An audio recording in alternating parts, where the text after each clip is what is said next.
श्रीपाद श्रीवल्लभ चरित्रामृत अध्याय 18. रविदासांचे वर्णन. श्रीपादांचे दिव्यमंगल दर्शन. मी ब्राह्मण बंधूसहित कुरवपूरला पोहोचलो. अनंतकोटी ब्रह्मांड नायक आदिपुरुष आदि मध्यांतरहित चतुर्दश भुवनांचे सार्वभौम लीलावतार श्रीपाद श्रीवल्लभ स्वामी कृष्णा नदीत स्नान करून तीरावर येत होते. त्यांच्या दिव्यमंगल मुखमंडलावर दिव्य तेज झळकत होते. त्यांच्या दृष्टीतून अपार प्रेमाचे व करुणेचे सिंचन होत होते. ते माझ्याजवळ आले व त्यांनी मला पदस्पर्श करून नमस्कार करायला सांगितला. मी त्यांना चरणस्पर्श करून नमस्कार करीत असतानाच त्यांनी आपल्या कमंडलूतील पवित्र उदक माझ्या डोक्यावर शिंपडले. मी काहीच बोललो नाही. श्रीपाद आपल्या मधुर वाणीने म्हणाले, बेटा शंकर भट्टा, माझ्यावरच्या प्रेमाने तुला इथे आकर्षित केले. त्या वचनातील माधुर्याचे व त्यांच्या अपार करुणामृत दृष्टीचे वर्णन करण्यास शब्दच नाहीत. समस्त भुवनाला अभय प्रदान करणारे अपार शक्ती संपन्न असे त्यांचे दिव्य हस्त त्यांनी माझ्या डोक्यावर ठेवले. माझी कुंडलिनी शक्ती जागृत झाली. माझ्यासमोरचे विश्व अदृश्य झाल्यासारखे वाटले. हजारो समुद्र उचंबळून मला त्यात सामावून घेत आहेत असे वाटले. माझे मन निर्विकार निश्चल होऊन शून्यात गेले. माझ्या हृदयातील चैतन्य विश्वातील अनंत चैतन्यात मिसळले. एक एकदा अत्यंत तरल अशा आनंदमय स्थितीतील माझे अस्तित्वही मला कळत होते. कधी मी पण शांत होऊन अव्यक्त दिव्यानंद स्थितीत असायचो. त्या स्थितीत अनंतकोटी ब्रह्मांडाची सृष्टी स्थितिलय होत असल्याचे ज्ञात होत असताना मी या सर्व चैतन्यापासून अभिन्न आहे असे जाणवायचे. हा मी नाहीसा झाल्याने अव्यक्त दिव्यानंदात होतो हे सगळेच विचित्र वाटू लागले. तेव्हा श्रीपादांनी प्रेमाने मला पुन्हा आपल्या कमंडलूतील उदक प्रोक्षण केले.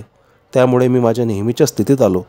जगाचे आदिगुरु श्रीपाद श्रीवल्लभ अत्यंत प्रेमळ दृष्टीने व करुणामय कृपेने माझ्याकडे बघत मंद हास्य करीत होते. म्लेच्छांना श्रींचे दर्शन. माझ्यासोबत आलेल्या ब्राह्मण बंधूंना श्रीपादांशी बोलण्याची किंवा त्यांच्या चरणांना स्पर्श करण्याची हिंमत होत नव्हती. श्रीपादांनी माझ्याकडे बघत हे दोघे कोण असे विचारले. मी सांगितले, प्रभू आपल्या दिव्य चरण दर्शनासाठी आलेले हे दोघे ब्राह्मण बंधू आहेत. बेटा हे ब्राह्मण वाटत नाहीत, गोमांस खाणारे म्लेच्छ वाटतात. खरे काय ते त्यांनाच विचारल्याने कळेल. तेव्हा दोघेही भाऊ म्हणाले, अहो आम्ही ब्राह्मण नाही, म्लेच्छच आहोत, यात संशय नाही असे म्हणून ते कलमा पडू लागले. श्रीवल्लभ क्षणोक्षणी विहार करतात. मी हे बघून दिग्मूढच झालो. तेव्हा महागुरु म्हणाले, श्रीपाद श्रीवल्लभ नावाने मायावेशात संचार करणाऱ्या जगतप्रभू श्री दत्तात्रयांना ओळखण्यासाठी अनेक जन्माचे पुण्य लागते. गायीत सर्व देवता असतात, म्हणून अशा पवित्र गायी विना घर म्हणजे स्मशानच. जे श्रद्धेने गोसेवा करतात ते मला फार आवडतात. गोक्षीर पुष्टीप्रद तुष्टीप्रद, त्यामुळे ब्राह्मण जन्माला येऊन गोमांस भक्षण करणारा शिक्षेस पात्र ठरतो. यज्ञात अज बळी देतात. यज्ञ पशु झालेला तो अजच नव्हे तर त्याच्या वंशातील सर्वच त्या निम्न श्रेणीच्या जन्मातून विमुक्त होऊन उत्तम गतीस प्राप्त होतात. यज्ञ पशुला उत्तम गती देण्याचे सामर्थ्य मात्र योगबल व तपोबल असलेल्या यज्ञकर्त्यालाच असते. योगबल तपोबल नसलेल्याने नाम मात्र यज्ञ करून अज बळी दिल्यास त्या अजाला मारल्याचे पातक लागते. त्या त्या देशकालाप्रमाणे धर्म कर्म बदलत असतात. म्लेच्छ असूनही तो चांगला साधक असेल तर त्याला गोमांस भक्षणाचे पाप लागत नाही. उलट परमेश्वरापण बुद्धीने केलेल्या या कर्माने त्या गोवंशाचाही उद्धारच होतो. मात्र तसे नसेल तर महापाप लागेल. म्हणूनच साधारण नियमाप्रमाणे गोवध हे महापाप ठरविले आहे. कौरव पांडव युद्धासाठी योग्य धर्मक्षेत्र शोधण्यासाठी अर्जुनाच्या सोबत श्रीकृष्ण फिरत होते. एका जागी एक शेतकरी पाण्याचा प्रवाह अडवण्यासाठी दगड शोधित असताना शेतकऱ्याचा मुलगा त्याच्यासाठी जेवण घेऊन आला. शेतकऱ्याने मुलाचे डोके कापून ते डोके प्रवाहात ठेवून पाणी अडवले.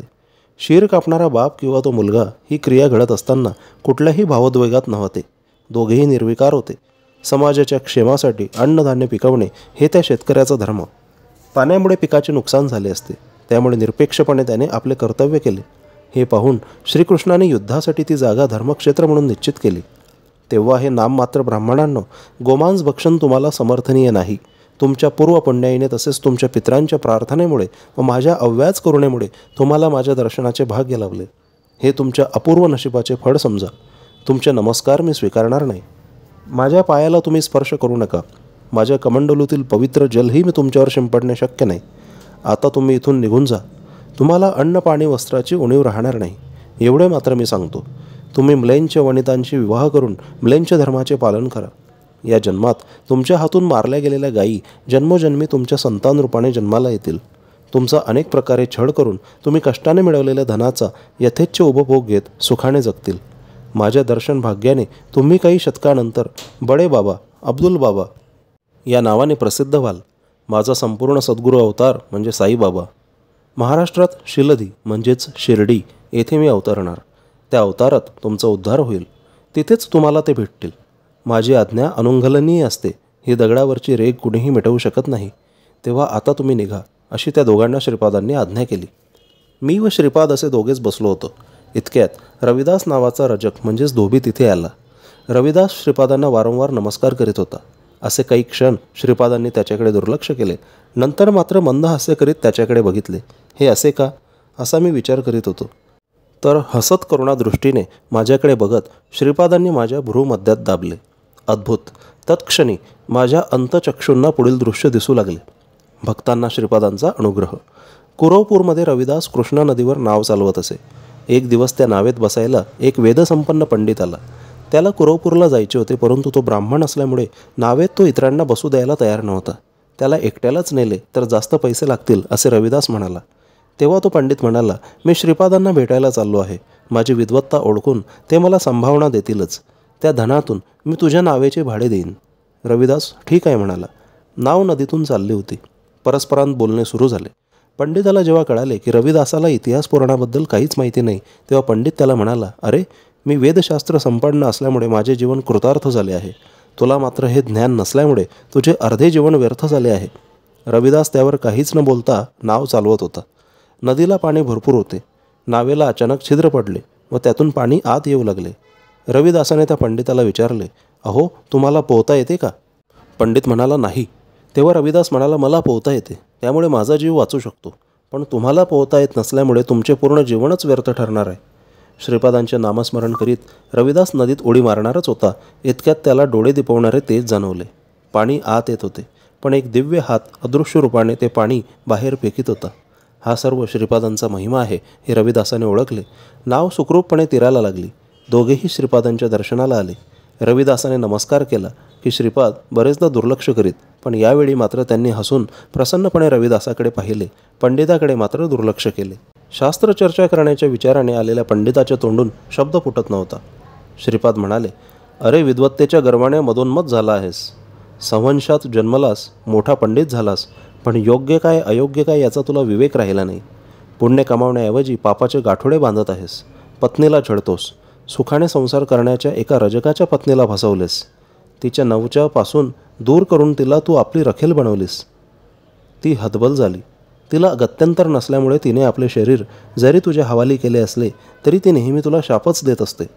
तुझ्या पत्नीचा संसार उद्ध्वस्त झाल्यामुळे तिलाही मानसिक त्रास होतो. हे सगळे मला दिसत आहे. म्हणूनच तुला इथे बोलावून घेतले. खरे तर आज तुझा मृत्यूयोग आहे, पण मी तुला अजून 3 वर्षांचे आयुष्य प्रदान करीत आहे. तू घरी जाऊन तुझी ही दुराचारी वृत्ती बदल. नाहीतर तू आणि तुझे कर्म, तू विद्वान पंडित आहेस यात संशय नाही. आता सांग, तुला तुझ्या विद्वत्तेची संभावना, दक्षिणा देऊ की 3 वर्षांचे आयुष्य देऊ? पटकन उत्तर दे. सर्वज्ञ श्रीपादांचे वचन ऐकून पंडित गप्प बसला. त्याच्या मनात त्याचे आयुष्य वाढावे अशी इच्छा होती, पण त्याच्या तोंडून शब्दच फुटेना. तेव्हा श्रीपादच बोलू लागले, तुझ्या इच्छेप्रमाणे तुझे आयुष्य वाढवतो. तुझी रखेल पुढच्या जन्मी तुझी पत्नी होणार होती, पण या जन्मातच तू तिला जवळ केलेस. त्या जन्माचे धर्म त्या जन्मापुरतेच मर्यादित असतात. तू या नियमांचे उल्लंघन केलेस. पुढच्या जन्मी ते रजक जोडपे राजेश्वर्य भोगतील. तू नपुंसक होऊन त्या रजक वनितेची सेवा करीत आपले कर्मफल भोगशील. या दिलेल्या 3 वर्षांच्या आयुष्यात सत्कर्म केलेस तर तुला अन्न वस्त्राची कमी पडणार नाही, पण दुष्कर्माने आचरण केल्यास रजक दंपतीची सेवा करताना तुला तुझ्या मेहनतीचे योग्य पैसे न मिळाल्यामुळे कष्टात जगशील. तुझा मृत्यूयोग टळून या रविदासाने तुला येथवर माझ्या दर्शनासाठी आणले. त्याला तुझे समस्त पुण्य मिळेल. त्या पुण्यफलामुळे साक्षात दत्तावतार असलेल्या माझी ते सेवा करील. आता तू शक्यतो लवकर ही माझी पुण्यभूमी सोडून जा. तो पंडित निघून गेला. रविदास श्रीपादांची सेवा करू लागला. तो रोज श्रीपादांचे कपडे धुत असे. आश्रमाचे प्रांगण झाडून स्वच्छ ठेवीत असे. श्रीपाद नदीवर स्नानासाठी गेले असता रविदास त्यांना साष्टांग प्रणिपात करायचा. श्रीपादी प्रसन्न वदनाने त्याचा नमस्कार स्वीकारीत असत. अशावेळी रविदासाला त्याच्या वडिलांनी तिरुमलदासांनी सांगितलेले आठवत असे. श्रीपादांना नमस्कार केला तर नमस्कार करणाऱ्याला अनेक लोकांनी नमस्कार केल्याचे भाग्य लाभते, कारण ते सर्वांतर्यामी आहेत. त्यामुळे श्रीपादांनी नमस्कार स्वीकारला की रविदासाला अपार आनंद होत असे. रविदासाने एकदा नदीवर एका राजाला सुंदर युवतीबरोबर जलक्रीडा करताना बघितले. तेव्हा त्याच्या मनात विचार आला की आपल्यालाही असे राजवैभव उपभोगायला मिळाले तर किती छान होईल. श्रीपाद नदीवर स्नानाने निघाले असताना रविदासाने आपली ही इच्छा श्रीपादांजवळ व्यक्त केली. तेव्हा श्रीपादांनी त्याला वरदान दिले, ठीक आहे, तू विदुरा नगरीत यवन वंशात जन्म घेशील. नरसिंह सरस्वती अवतारात तुला माझ्या दर्शनाचे भाग्य लाभेल, असे अभय वरदान देऊन श्रीपाद रविदासाकडे पाहत हसू लागले. तेव्हा रविदास तिथल्या तिथे मृत्यू पावला. माझ्या अंतचक्षुने हे सर्व विचित्र दृश्य बघितल्यामुळे मी संभ्रमित होऊन आश्चर्यचकित झालो. मी भानावर येताच श्रीपाद माझ्याकडे पाहून हसत होते. श्रीपादांच्या क्षणोक्षणी घडणाऱ्या या नित्य लीलांविषयी काय सांगणार. इतक्यात श्रीपादांच्या दर्शनाला येणाऱ्या आर्त भक्तांची रीघ लागली. काही स्त्रिया आपल्या आजारी पतींना घेऊन आल्या होत्या. काही मुलींचे आईवडील मुलीला योग्य स्थळ मिळावे या इच्छेने आले होते. त्या सर्वांना श्रीपाद हळकुंडाचा प्रसाद देत होते. तो घेऊन प्रत्येकजण मंद हास्य करीत निघून जात होते. वल्लभेशाला श्रीपादांचा अक्षय पात्र अनुग्रह. इतक्यात एक ब्राह्मण युवक तिथे आला. तो पिठिकापूरवरून आला होता. तो धुळीने माखलेला होता. त्याचे गोत्र काश्यप व आपस्तंभ सूत्र होते. त्याचे नाव वल्लभेश्वर होते. श्रीपादांनी पिठिकापूरमधील आपल्या आप्तजनांची प्रत्येकाचे नाव घेऊन त्याच्याजवळ आस्थेने विचारपूस केली. सर्वज्ञ असूनही हा सारा लौकिक व्यवहार ते सांभाळत. दुपारच्या भिक्षेसाठी अनेकांनी खाद्यपदार्थ आणले होते. इतक्यात श्रीपादांनी हात वर केला तर त्यांच्या हातात खिरीने भरलेले चांदीचे पात्र आले. तिथे उपस्थित असलेल्या सर्व मंडळींना तो खिरीचा प्रसाद वाटण्यास श्रीपादांनी मला सांगितले. इतक्या लोकांना प्रसाद देऊन सुद्धा खिरीचे पात्र भरलेलेच राहिले. शिष्यांनी आणलेले खाद्यपदार्थ कृष्णा नदीत समर्पण करण्याचे कार्य त्यांनी रविदासावर सोपविले. अशा प्रकारे नदीतील जलचरांना पण प्रसादाचे वितरण केले गेले. श्रीपादांनी वल्लभेशाला आपल्या जवळ बसायला सांगितले. त्यांच्या बाजूलाच मी बसलो. माझ्या बाजूला सुबन्ना शास्त्री नावाचा कानडी ब्राह्मण बसला होता. इतक्यात तिथे एक गरीब ब्राह्मण आला व आपल्या मुलीसाठी चांगले स्थळ सांगावे अशी श्रीपादांना प्रार्थना करू लागला. तेव्हा श्रीपाद म्हणाले, मी असताना तुम्हाला भीती कसली.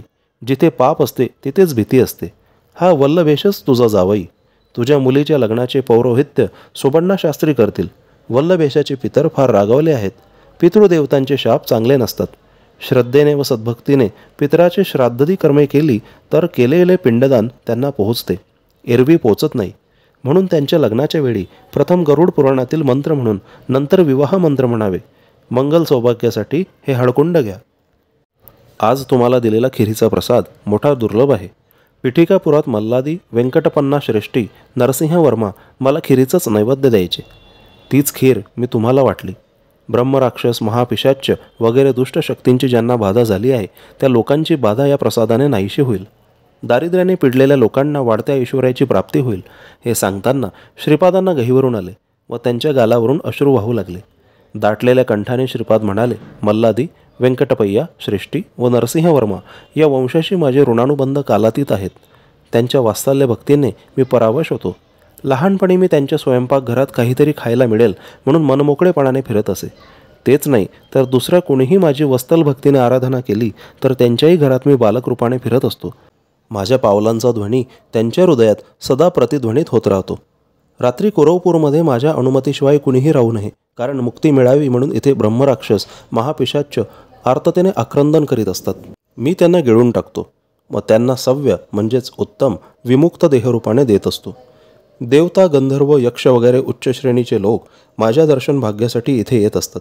तसेच महासिद्ध योगी, अनेक शतके तप समाधीत असलेले महापुरुष माझ्या दर्शनासाठी, स्पर्शासाठी, संभाषणासाठी आतुर असतात. आता तुम्ही नदी ओलांडून पहिल्या तीरावरच्या गावात जा. माझी आज्ञा अनुलंघनीय आहे. आज्ञेप्रमाणे आम्ही नदी ओलांडून नदीकाठच्या गावी पोहोचलो. गरीब ब्राह्मणाच्या घरी लग्नाची तयारी झाली होती. वधूपित्याने वर वधूला एका आसनावर बसवले होते. पुरोहिताच्या स्थानी सुबन्ना शास्त्री बसले होते. त्यांना गरुड पुराणातील मंत्र माहीत नव्हते. विवाहसमयी वधूवरासमोर तसले मंत्र म्हटलेले त्यांनी कधी ऐकले किंवा पाहिले नव्हते. पण श्रीपादांचे ध्यान करून त्या स्थानी बसताच त्यांच्या मुखातून न कळत ते मंत्रोच्चार निघू लागले. त्यांना स्वतःलाही आश्चर्य वाटले. तो विधी आटोपल्यानंतर त्यांनी विवाह मंत्र पठण करून विवाहविधी संपवला. कन्येचा पिता निर्धन होता. विवाहासाठी आलेले आप्तजन विवाह पारंपरिक संप्रदाय पद्धतीने झाला नाही म्हणून रागावून निघून गेले. वल्लभेशाचे आईवडील नव्हतेच, त्यामुळे कन्येचे आईवडील, वरवधू, सुबन्ना शास्त्री व मी इतकेच लोक होतो. त्यानंतर नवीन जोडप्याला घेऊन आम्ही श्रीपादांच्या दर्शनाला गेलो. स्वामींनी सर्वांना आशीर्वाद देऊन खुश केले. सगळ्यांना त्यांनी त्यांच्या सानिध्यात ध्यानस्थ बसायला सांगितले. मी ध्यानस्थ होताच मला वल्लभेशाचे भविष्य दिसू लागले. वल्लभेश हळदीचा व्यापारी होता. व्यापारात लाभ झाल्यास कुरवपूरमध्ये सहस्त्र ब्राह्मणांना भोजन द्यायचे ठरवले होते. श्रीपादांच्या कृपेने त्याला बरेच धन मिळाले. पण कबूल केल्याप्रमाणे करावयाचा ब्राह्मण भोजनाचा बेत पुढे ढकलला जात होता. तितक्यात श्रीपाद ही कुरवपूरमध्ये अदृश्य होऊन गुप्त रूपात होते. कुरवपूरमध्ये श्रीपादांच्या पादुका मात्र होत्या. वल्लभेश पैसे घेऊन कुरवपूरला येत असताना त्याला 4 यात्रिक भेटले. त्याला सोबत केल्यासारखे दाखवत ते त्याच्यासोबत येत होते, पण ते चोर होते. वेळ साधून त्यांनी वल्लभेशाचा मस्तक कापून वध केला. त्यावेळी वल्लभेश श्रीपादांचे नामस्मरण करीत होता. त्रिशूलधारी श्रीपादांनी यती वेशात येऊन 4घांपैकी 3घांना ठार मारले. चौथा श्रीपादांची क्षमा मागून प्रार्थना करीत होता. मी चोर नाही, कधी चोरी केली नाही. ही 3घे मला वाटसरूसारखे भेटले. त्यांच्या सोबतीने प्रवास करीत होतो. माझे रक्षण करा. दयामूर्ती श्रीपादांनी त्याला अभय दिले. नंतर श्रीपाद त्या माणसाला म्हणाले, मी देतो ती विभूती या वल्लभेशाच्या शरीरावर शिंपड व त्याचे मस्तक त्याच्या धडाला चिकटव. श्रीपादांच्या अमृत दृष्टीमुळे वल्लभेश जिवंत होऊन उभा राहिला. पण तोवर श्रीपाद अंतर्धान झाले होते. ती सगळी हकीकत त्या चौथ्या चोराने वल्लभेशाला सांगितली. श्रीपादांचे दर्शन झाले नाही म्हणून वल्लभेशाला फार वाईट वाटले. वल्लभेशामुळे आपल्याला श्रीपादांच्या दर्शनाचा लाभ घडला म्हणून चौथा चोर आनंदात होता. वल्लभेशाला आपली चूक कळली. 1000 ब्राह्मणांना जेवण देण्याची ऐपत असूनही आपण चाल ढकल केली, त्याचीच ही शिक्षा भोगावी लागली हे त्याला उमगले. आता तर त्याची ऐपत 4000 ब्राह्मणांना जेवण देण्याची होती. त्यामुळे त्याने त्याप्रमाणे त्वरित ब्राह्मण भोजन घातले. श्रीपादांचे विराट स्वरूप. थोड्या वेळाने श्रीपादांनी डोळे उघडण्यास सांगितले. नंतर श्रीपाद बोलू लागले, माझ्या बाबतीत कारणाविना कार्य होत नाही. सृष्टी विधान चित्र विचित्र असते. मी निराकारी, पण निराकारात तुमच्या समोरही विचित्रच. निर्गुण असून सगुण होऊन दर्शन देतो हेही विचित्रच. कालातीत असलो तरी काही काळ तुम्ही माझा अनुभव घेता, ही पण विचित्रच गोष्ट आहे. सर्व शक्ती माझ्या हातात असतात. या अनंत कोटी ब्रह्मांडातल्या अनेक अणुअणूत असणारा मीच, अणुरेणूला जोडणारा संकल्परूपी मीच, अणुअणूला वेगळे करून नवीन सृष्टी रचना करणाराही मीच, तिचा प्रलय करणारा रुद्ररूप पण मीच. याला ज्ञान म्हणतात, याला अज्ञान म्हणतात. असा बोध देत सर्व जीवांना मायाजालात ढकलून विनोद पाहणाराही मीच. आर्त होऊन जीवाचे हाक मारताच सहस्त्र बाहूंनी त्याला सांभाळून त्याची रक्षा करणारा अनादि तत्व मीच. सर्व जीवनात असलेल्या मीचा विचार करणारा मी, पण मीच खरा आहे. अशा माझ्यात सर्व शक्तित्व, सर्वज्ञत्व, सर्वांत मर्यामित्व नसते तर तुम्हाला आश्चर्य वाटायला पाहिजे. पण आता ते व्यक्तरूपे अनुभवायला येत असताना आश्चर्य कसले. परब्रह्मस्वरूप गुरुदेव श्रीपाद अशा प्रकारे बोलत असतानाच कोठून तरी घंटानाद ऐकू आला. आश्चर्य म्हणजे ती घंटा श्रीपादांच्या चरणाजवळ आली व काही वेळातच अदृश्य झाली. स्त्रीविषयी श्रीपादांचा मातृभाव. श्रीपाद म्हणाले, श्रीपाद श्रीवल्लभाचा हा अवतार म्हणजे सद्यफल प्रसादाचा महाअवतार आहे. आमचे नामस्मरण केल्याशिवाय कुठल्याही अवधूताला पूर्णसिद्धी प्राप्त होऊ शकत नाही. त्यांची योगविघ्ने दूर होऊ शकत नाही. अरे वल्लभेशा, ऐक. तुझे आई वडील लहानपणीच वारले. तुझ्या 4 काकांनी तुला खूप त्रास दिला व तुझी स्थावर संपत्ती हडप केली व तुला भिकारी केली. हे सर्व मला माहीत आहे. त्यांची मुलेही तुझ्याशी वैरभावाने वागतात, हे पण मला माहीत होते. मेलेले तुझे काका चोर होऊन जन्मास येतील. कुरवपूरला तू येत असताना तुझा वध करून तुझे धन हडपतील. तू माझे स्मरण करताच मी लगेच तेथे येऊन त्रिशूलाने त्या 3 चोरांचा वध केला. चौथा अल्पदोषी असल्यामुळे त्याला सोडले. करुणामय श्रीपादांचे बोलणे ऐकून वल्लभेशाच्या पत्नीचे भाव दाटून आल्याने ती रडू लागली. श्रीपाद म्हणाले, माते, मी प्रत्येक स्त्रीमध्ये माझ्या जन्मदात्री अखंड सौभाग्यवती सुमती महाराणीलाच पाहत असतो. त्या मातेच्या मांडीवर मी नेहमी बालकच. तू वाईट वाटून घेऊ नकोस. मी दिलेले हळकुंड जपून ठेव. तुमचे कल्याण होईल. तू अखंड सौभाग्यवती होशील. माझे बोल म्हणजे दगडावरची रेघ. या सृष्टीतील कुठलीही शक्ती ते बदलू शकत नाही. मला गायत्री मंत्राचा उपदेश देणारे माझे पहिले गुरु म्हणजे माझे वडील. मी त्यांचे नाव चिरस्थायी करणार. त्यासाठी वडिलांच्या नावातील नरसिंह या शब्दात सरस्वती शब्द मिसळून नरसिंह सरस्वती नावाने नंतरचा अवतार घेणार. आमच्या आजोबांचे बापण्णाचार्यांचे रूप चिरस्थायी करण्यासाठी नृसिंह सरस्वती अवतारात हुबेहूब त्यांचे रूप घेणार. माझे आजोबा माझे दुसरे गुरु. त्यांच्याजवळच मी वेदविद्या ग्रहण केली. तुम्ही आत्ता बघितलेली ही घंटा आमच्या आजोबांकडे होती. माझ्या संकल्पाप्रमाणे साधकांना करण्यासाठी ही घंटा अनेक देशात प्रांतात फिरत असते. ती भूमीवर तर फिरतेच, पण कधी तिचा प्रवास भूगर्भातून पण होत असतो. शंकर भट्टा, तू रचणाऱ्या श्रीपाद श्रीवल्लभ चरित्रामृताची तेलुगू प्रतीचा 18वा अध्याय पिठिकापुरात पोहोचण्याच्या वेळी ही घंटा परत पिठिकापूरला पोहोचेल. 18 हा आकडा जय रूप आहे. ही घंटा अनेक आकार बदलून माझ्या संकल्पाप्रमाणे वागते. आजोबांच्या घरी माझ्या नावाने मोठे संस्थान स्थापित होणार. त्यासाठी माझ्या प्रेमाचे चिन्हरूप म्हणून जय जय ध्वनी करणारी ही घंटा मी पिठिकापूरला पाठवीन. श्रीपाद श्रीवल्लभांचा जय जयकार असो.